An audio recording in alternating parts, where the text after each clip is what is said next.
In this video, you're gonna learn 2 steps on how to get from skinny to buff. Stay tuned.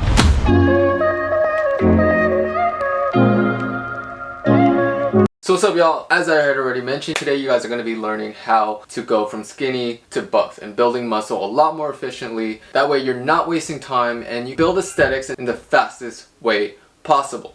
So when I first started, I wouldn't say I was super scrawny, but I did not have aesthetics or any type of physique. If you can see from the picture, this is when I first started my fitness journey, and through trial and error and learning from my mistakes and applying the right knowledge, I was able to build my physique to this.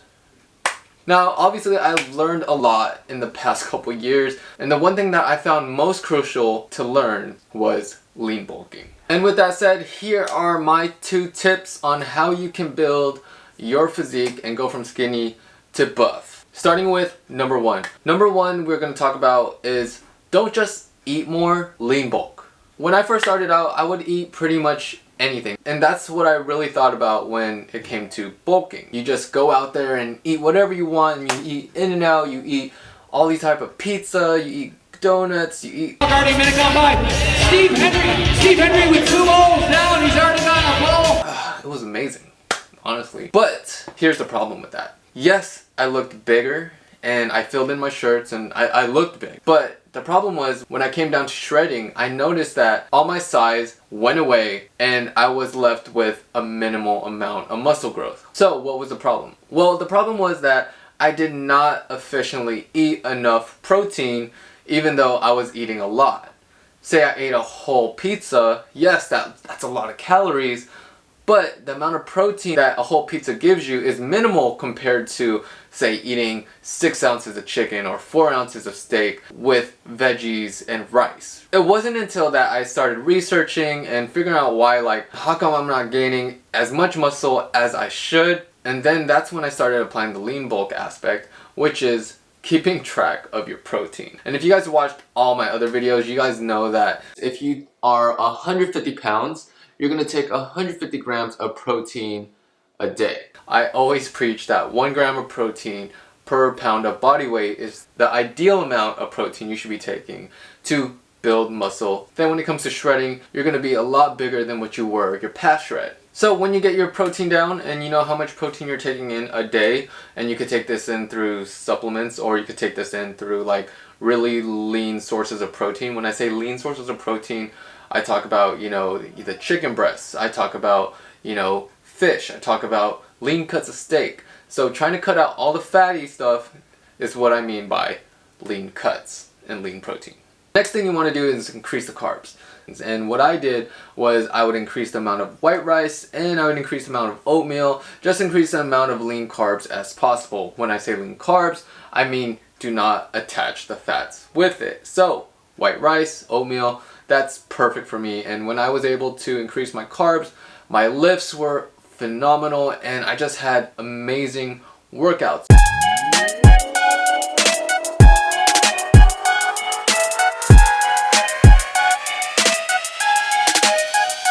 This ain't what you want. I've been living at hotels for a month. I don't take any means out of lunch.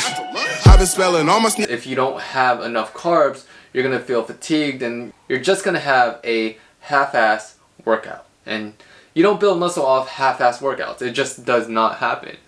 Lastly, we want to talk about fats. So the lean aspect of lean bulk is the fats. You don't want to have high fats. So what I would do, and I applied this to myself, is I keep my fats around 50 grams per day.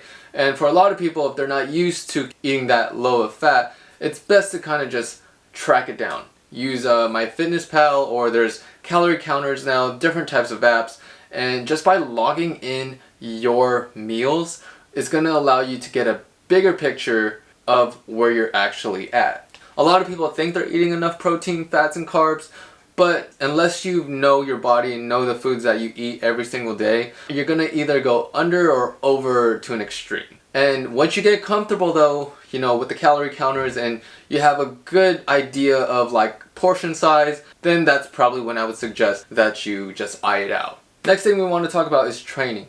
Training is the pinnacle of bulking and building your physique and aesthetics. It's an art. The way we train is the way our bodies are gonna look. You know, a bodybuilder does not look like a powerlifter. A powerlifter does not look like a gymnast. We all have different body physiques, and if you're a bodybuilder, you want to be proportional. You do not want to get buff by just sipping on creatine and having water weight and look bloated. No, that's not the look. You want to be building muscle a lot more efficiently, and that is going to be by your reps, your sets, and the amount of weight you're doing. More so, shocking your body, which is the most important part. So what's worked for me is doing 4 to 5 sets at 8 to 12 reps, doing a really moderate weight. And the most important thing that you want to consider is the actual form that you're doing. You can be doing these moderate weights and 8 to 12 reps, but if you are not doing it correctly and your form is completely off, you're going to be utilizing more muscle groups than what you intended to use.